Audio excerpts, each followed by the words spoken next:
CM Jagan ఇచ్చిన హామీ ప్రకారం దివీస్ పరిశ్రమను తరలించాలని సిపిఎం నేత మధు డిమాండ్ చేశారు.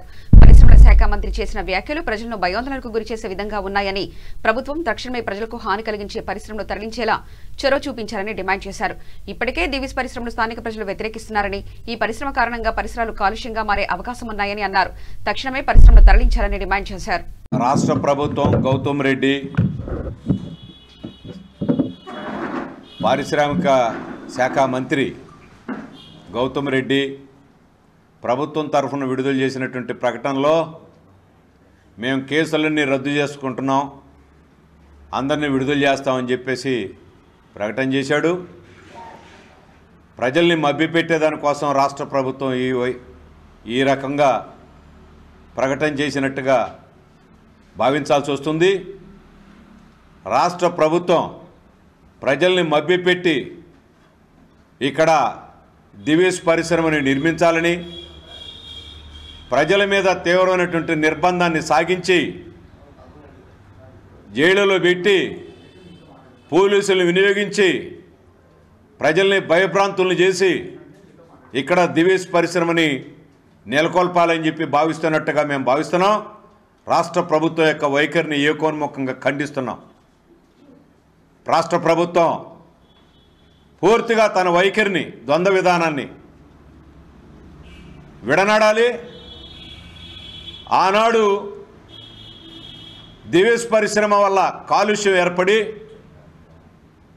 ఈ ప్రాంతాల్లో హ్యాచరీలన్నీ కూడా దెబ్బతినిపోతాయి. కార్మికుల ఉపాధి సుమారు 20,000 మంది కార్మికుల యొక్క ఉపాధి ప్రత్యక్షంగా దెబ్బతింటుందని చెప్పి అందరం పోరాడాం. మొదట వామపక్షాలు పోరాడి ఈ పోరాటానికి ఆనాడు వైఎస్ఆర్సీపీ జగన్మోహన్ రెడ్డి గారు మద్దతు ఇచ్చాడు. ఈరోజు పూర్తిగా వైఖరిని మార్చుకొని అక్కడ దివీస్ పరిశ్రమని పెట్టడం కోసం పర్మిషన్ ఇవ్వడం, ఇది ద్వంద్వ విధానం, మోసపూరితమైనటువంటి విధానం. ఈ విధానాన్ని రాష్ట్ర ప్రభుత్వం విడనాడాలని చెప్పేసి మేము డిమాండ్ చేస్తున్నాం. జైల్లో 36 మంది ఉన్నారు. ఎంతమందిని మర్డర్ చేశారు, ఎన్ని రకాలైనటువంటి హత్య ప్రయత్నాలు చేశారు.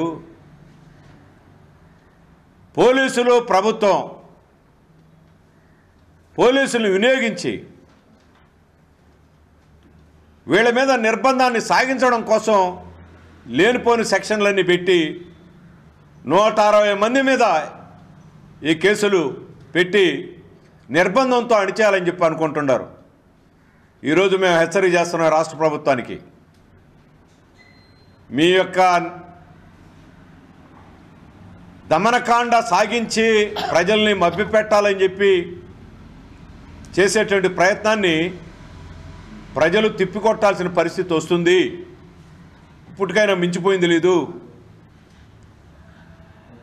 మీ ద్వంద్వ విధానాల్ని విడనాడి నిర్బంధాన్ని ఉపసంహరించుకొని సావధానంగా సమస్య పరిష్కారానికి రావడం అంటే అక్కడ దివీస్ పరిశ్రమ లేకుండా చేయడమే. ఇంకో మార్గం లేదు దీనికి.